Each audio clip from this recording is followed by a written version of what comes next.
transforme ton Raspberry Pi en NAS ultra facilement. Avez-vous toujours voulu avoir votre propre cloud personnel bien moins cher que d'en acheter un? Laissez-moi vous montrer, j'ai construit un NAS super simple. C'est un stockage en réseau en utilisant juste un Raspberry Pi. Tout d'abord, j'ai pris un Raspberry Pi 4, une carte micro SD correcte, un disque dur externe.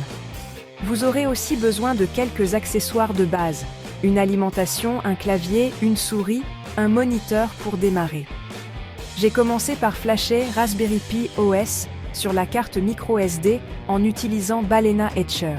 Super simple. Il suffit de télécharger, sélectionner et écrire. Une fois que c'est fait, insérez la carte, branchez votre Pi et démarrez-le. Après m'être connecté, j'ai tout mis à jour dans le terminal. Ensuite, j'ai branché mon disque dur externe et j'ai vérifié s'il apparaissait en utilisant. Si votre disque est là, super. Maintenant, pour en faire un vrai NAS, j'ai installé Samba. Samba permet à votre Pi de partager des fichiers sur votre réseau afin que tous vos appareils puissent y accéder.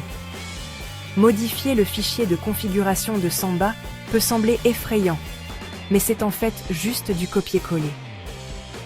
J'ai ajouté une section de partage pointant vers mon disque dur, défini les permissions et redémarré le service Samba. À partir de là, je pouvais accéder au stockage du Pi depuis mon ordinateur portable, ma tablette, même mon téléphone. Tout ce que j'avais à faire était de mapper le lecteur réseau, de taper l'adresse IP du Pi et hop, des fichiers partout. Honnêtement, c'est fou comme il est facile de construire son propre NAS. Pour une fraction du coût, vous obtenez votre propre cloud privé et un contrôle total sur vos fichiers. Essayez-le et faites-moi savoir si vous rencontrez des problèmes. Bonne construction!